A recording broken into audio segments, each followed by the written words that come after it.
En nombre del Padre, del Hijo y del Espíritu Santo. Amén. Queridos hermanos, antes de empezar, los padres de la Iglesia, los padres llamados apostólicos, los padres apologistas y después los grandes padres de la Iglesia, estos grandes santos de los primeros siglos, estamos analizando en esta charla número 5 la Didache. La Didache es un libro de mucha importancia por su contenido y sobre todo por su fecha. Hay un librito que se llama La Didache con el nombre de Enseñanza o Instrucción del Señor a los gentiles por medio de los 12 apóstoles. Este último título parece haber sido el título primitivo. El autor no revela su nombre, pero sería aventurado suponer, como lo hicieron unos historiadores, que el título quiera indicar una paternidad apostólica. El texto no significa semejante conjetura en alguna manera. La intención del autor de la obra fue evidentemente dar un breve resumen de la doctrina de Cristo tal como la enseñaron los apóstoles a las naciones. Este explicaría el título, la Didache o Didache. Didache ton dodeca apostolon, en griego, enseñanza de los 12 apóstoles. Hay otro título más completo en griego, Didache tu curiu dia dodeca apostolon tois etnesin, la instrucción o enseñanza del Señor Jesús a los gentiles, a las naciones, por medio de los 12 apóstoles. La Didache, dije, es un documento muy importante, de suma importancia, y es también el documento más importante de la era post-apostólica y la más antigua fuente de legislación eclesiástica que poseemos. En efecto, es el primer escrito que tenemos, escrito cristiano, después de la muerte de los apóstoles. Este librito se perdió por completo. Fue descubierto, gracias a Dios, en 1883. Se publicó ese año, lo publicó este año el metropolita griego de Nicomedia, Filoteo Brenios, de un códice griego en pergamino del patriarcado de Jerusalén. Entonces este obispo griego lo descubrió en griego, en un pergamino, es decir, una escritura escrita con piel de animales, que llaman pergaminos. Lo descubrió en Jerusalén, en 1883, gracias a Dios. Muchos otros documentos cristianos había, pero en los masacres que hacían los maometanos musulmanes contra los cristianos, quemaban las bibliotecas, los echaban al fuego. Qué desgracia, al menos este fue rescatado.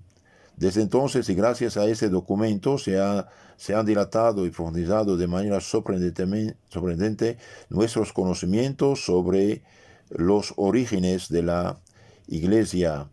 Los sabios, atraídos constantemente por el rico contenido de esta obra, han encontrado en ella estímulo y luces siempre nuevas. Y esto confirma la fe católica, confirma la enseñanza de la Iglesia Madre. Entonces, aunque no tengamos documentos escritos, bien la tradición apostólica, segunda Tesalonicenses 2:15, lo que los apóstoles enseñaron, sea de viva voz, sea por carta, nos fue comunicado oralmente en la Iglesia, en las enseñanzas de la Iglesia. A juzgar solo por el título, uno podría creer que la Didache contiene la predicación evangélica de Cristo. Vemos en cambio que es más bien un compendio de preceptos de moral, instrucciones sobre la organización de la de las comunidades y de las ordenanzas relativas a las funciones litúrgicas. Tenemos aquí un conjunto de normas que nos ofrece un magnífico cuadro de la vida cristiana en el siglo II, es decir, a partir del año 101, ¿no?, después de Cristo.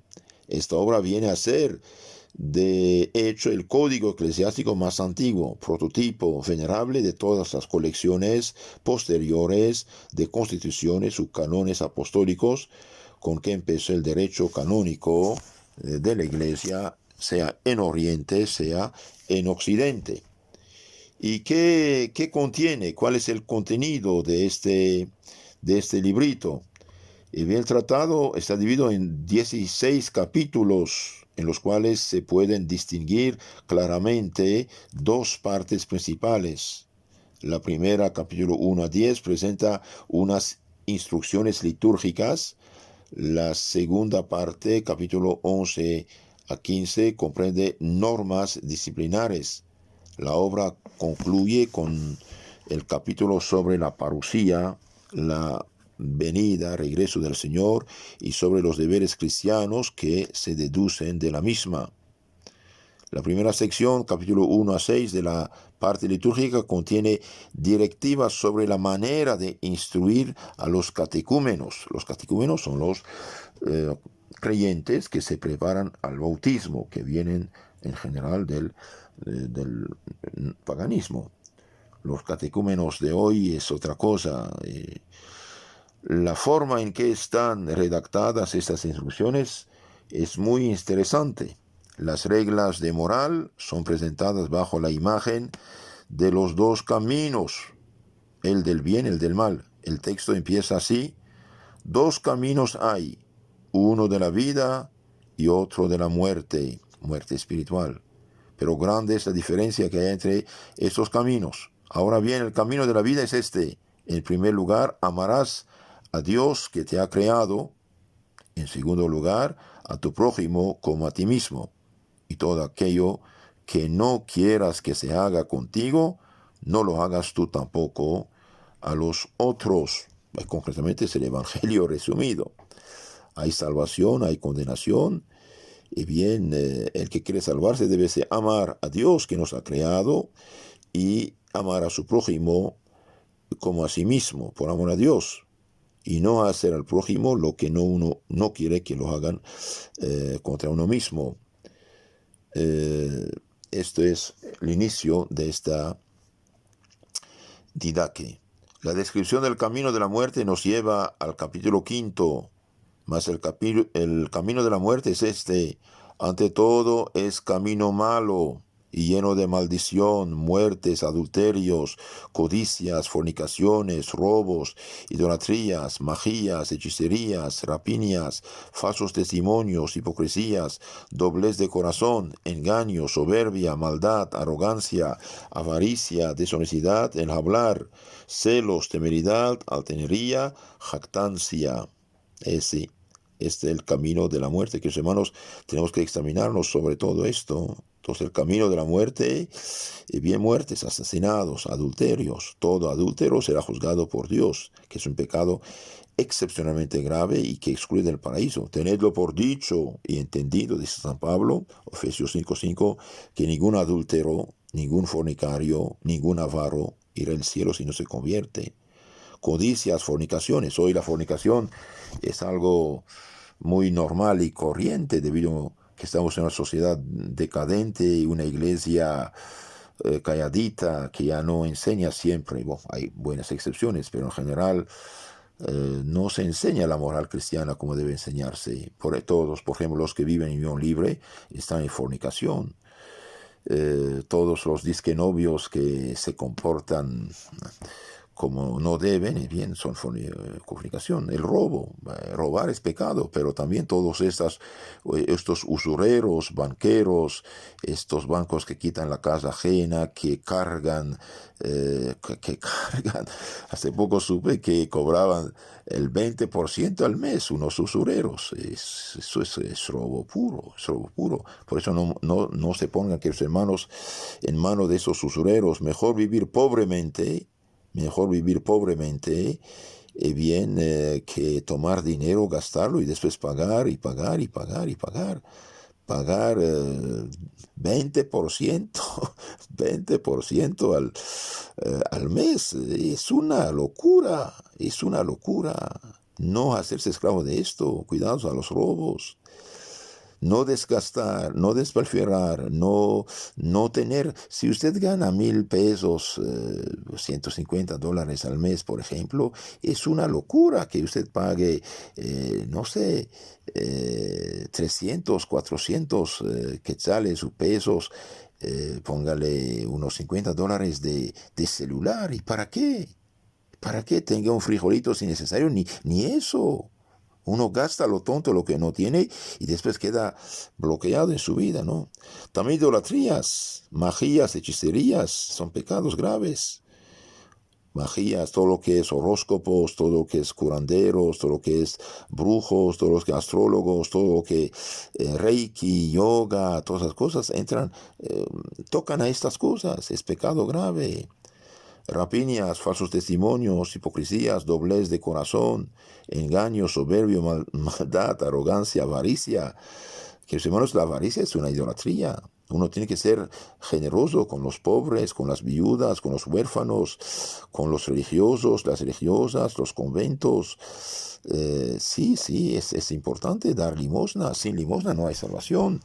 Santo Agustín decía, si quiere que tu oración suba al cielo, dele por ala la limosna. La avaricia es una idolatría.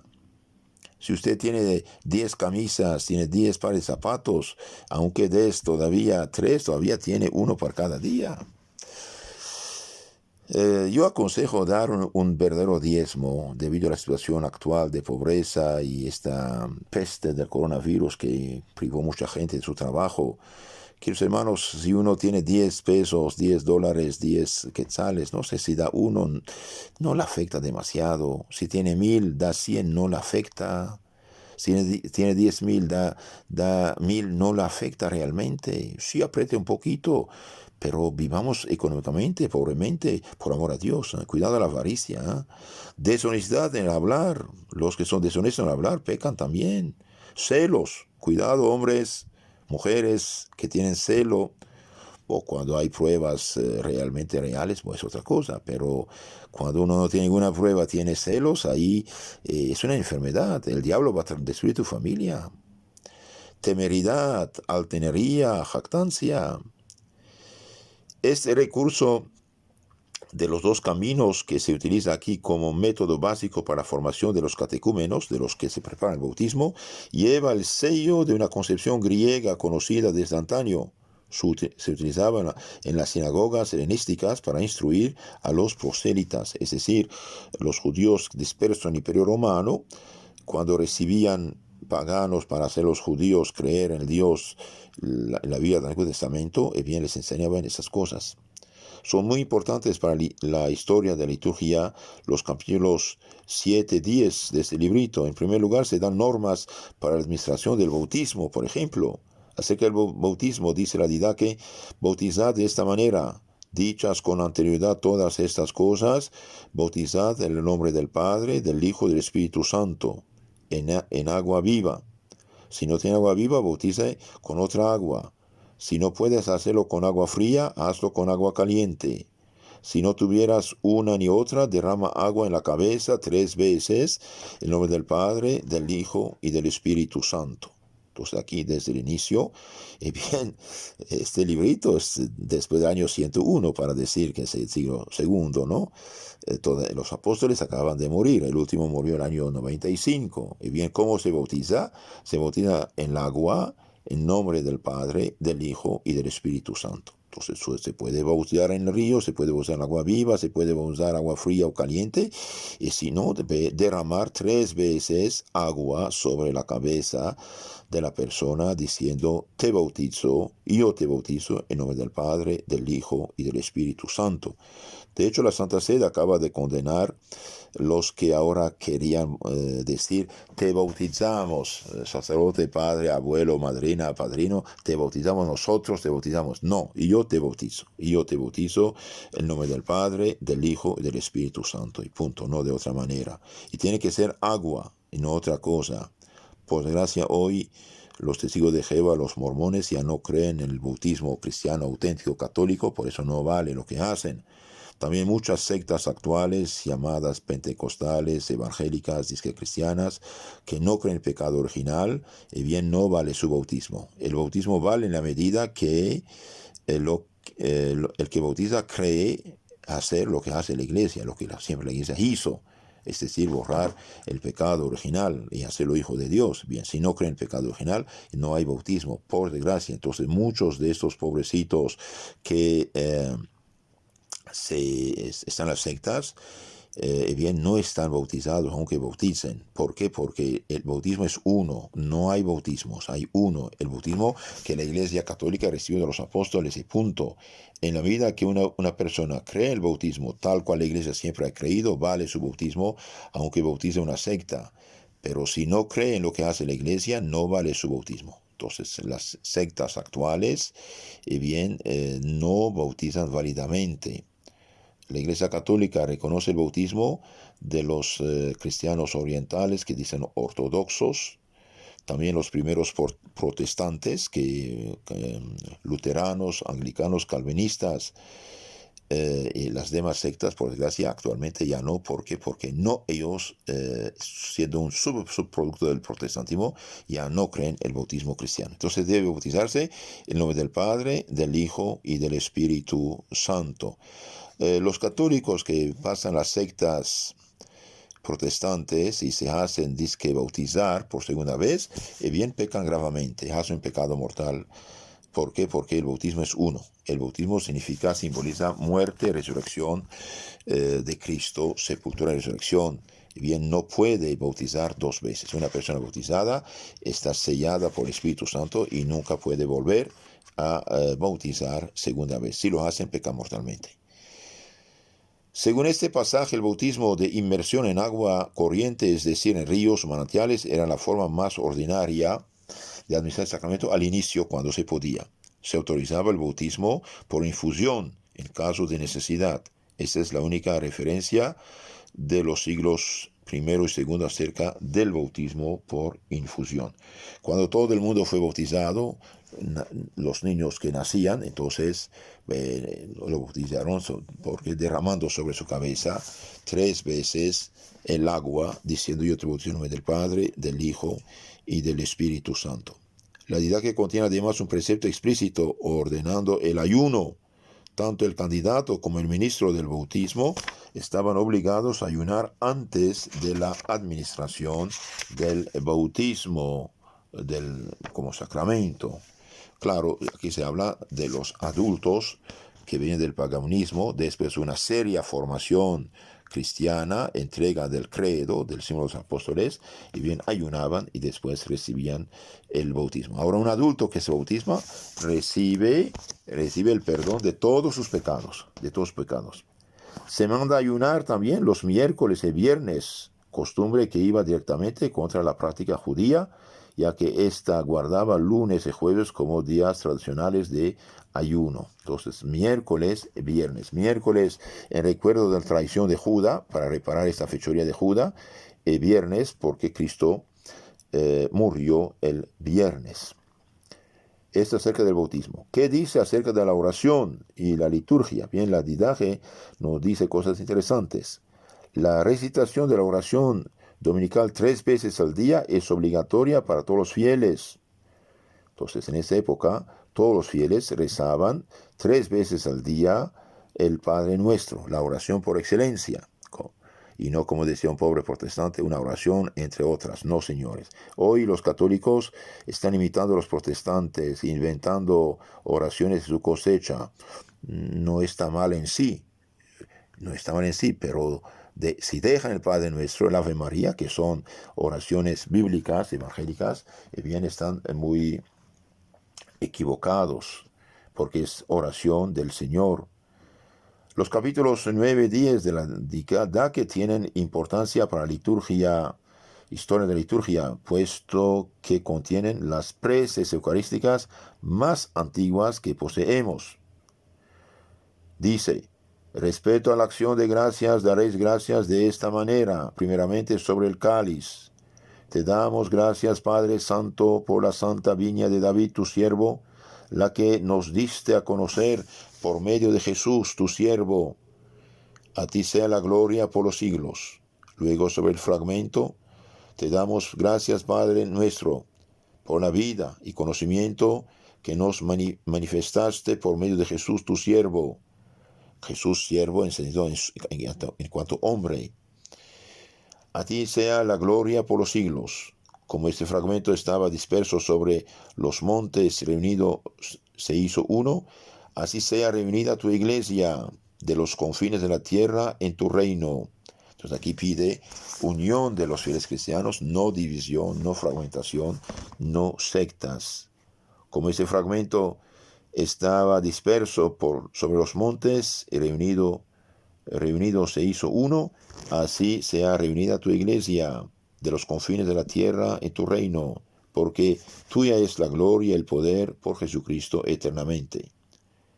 Que nadie pero coma ni beba de vuestra acción de gracias, sino los bautizados en el nombre del Señor, pues acerca de ella dijo el Señor, no deis lo santo a los perros.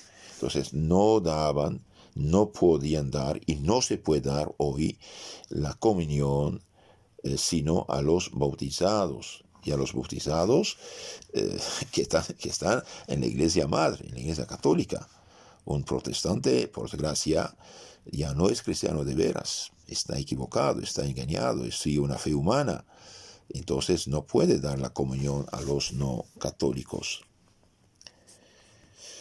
Y hoy los obispos de Alemania, con su sínodo tremendo, escandaloso, herético, quieren dar la comunión a los no católicos. Si bien es falso. Se ha propuesto más de una vez la hipótesis de que estas preces no son simplemente eucarísticas, sino simplemente oraciones o bendiciones de mesa, pero no se puede sostener. La parte diferente a la Eucaristía está íntimamente unida a la del bautismo, señal de que estos dos sacramentos están también asociados, a no dudarlo, en la mente del autor. En efecto, en todos los siglos, cuando se bautizan adultos, se bautiza, se confirma y se da la Eucaristía, la comunión al confirmado. Además, los no bautizados están expresamente excluidos de la recepción de la Eucaristía. El capítulo 10 cita una plegaria que hay que decir después de la comunión. Después de saciar os daréis gracias así. Te damos gracias, Padre Santo, por tu santo nombre, que hiciste morar en nuestros corazones, y por conocimiento y la fe de la inmortalidad que nos diste a conocer por medio de Jesús, tu siervo. A ti sea la gloria por los siglos. Tú, Señor omnipotente, creaste todas las cosas por causa de tu nombre, y diste a los hombres comida y bebida para su disfrute. Mas a nosotros nos diste gracia de comida y bebida espiritual, y la vida eterna por tu siervo. Ante todo te damos gracias, porque eres poderoso. A ti sea la gloria por los siglos. Entonces aquí habla claramente que la comunión nos alimenta en lo espiritual, santificándonos. De hecho, Cristo dijo, el que no come mi cuerpo, no bebe mi sangre, no tiene vida eterna. Capítulo 6 de San Juan, finales del capítulo. A la Eucaristía se la llama así claramente manjar y bebida espiritual. Manjar y bebida espiritual. Pneumática trofe kai poton. Bebida y comida espiritual. Pneumatike trofe, comida espiritual. Y el autor añade, el que sea santo, que se acerque. El que no lo sea, que haga penitencia. Entonces, el que está en estado de gracia, sin pecado mortal, que se acerque, y el que no es santo, que está en pecado, que haga penitencia, que se confiese, después se acerque. Hoy hay filas y filas para la comunión y muy pocos para la confesión, según los lugares. Es un error fatal esto. Hace falta confesarse de los pecados graves antes de comulgar, porque el que comulga siendo borrachera, adulterio, fornicación, homosexualismo, mentiras graves, robos, etcétera, supersticiones, etcétera, aunque comulgue, bien haga un pecado mortal y no sirve para nada su comunión, sino es para su condenación. Entonces, de hecho, San Pablo lo dice: el que come y bebe el cuerpo del Señor indignamente, come y bebe su propia condenación.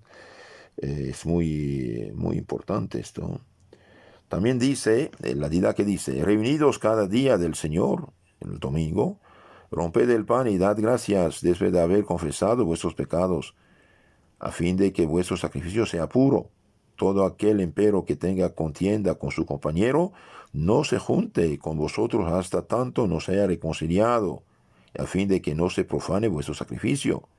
Porque este es el sacrificio del que dijo el Señor: en todo lugar y en todo tiempo se me ofrece un sacrificio puro, porque yo soy grande, dice el Señor, y mi nombre es admirable entre las naciones.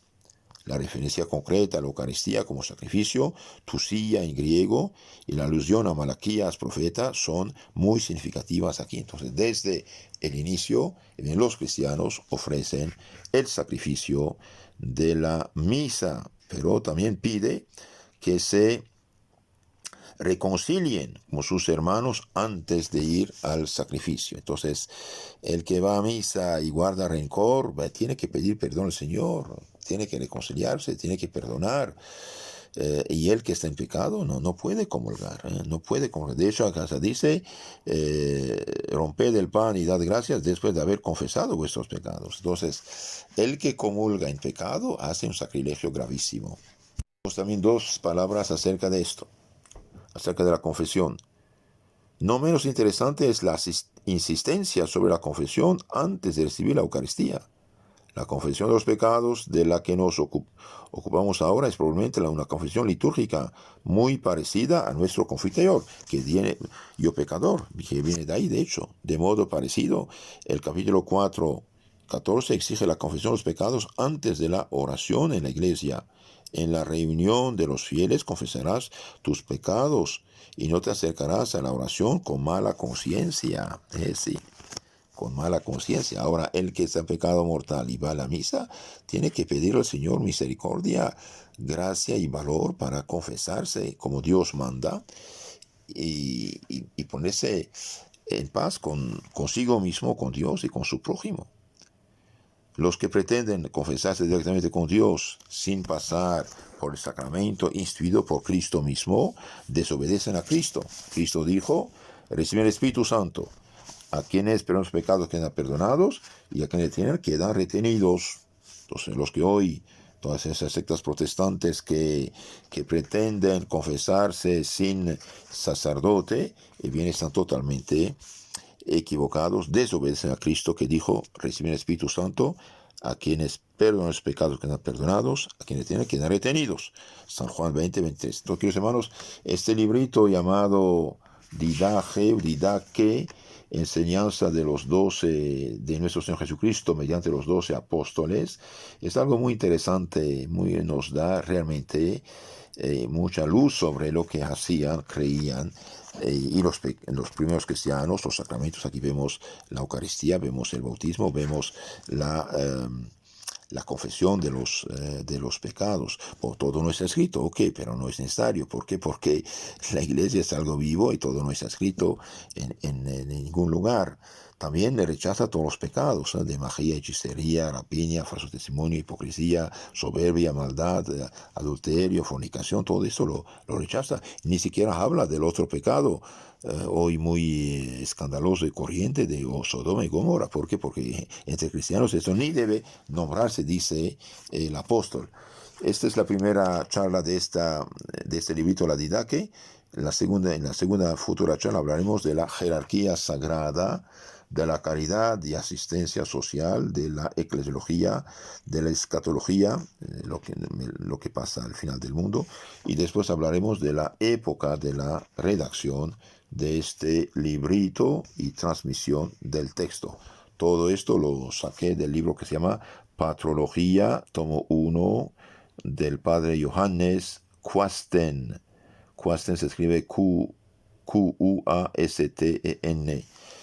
Que hermanos, los protestantes actualmente, especialmente en los países latinos, en general, digo, hay excepciones buenas, gracias a Dios, pero en general, Biblia nada más, no otra cosa que la Biblia, y cada quien se ahorca con la Biblia.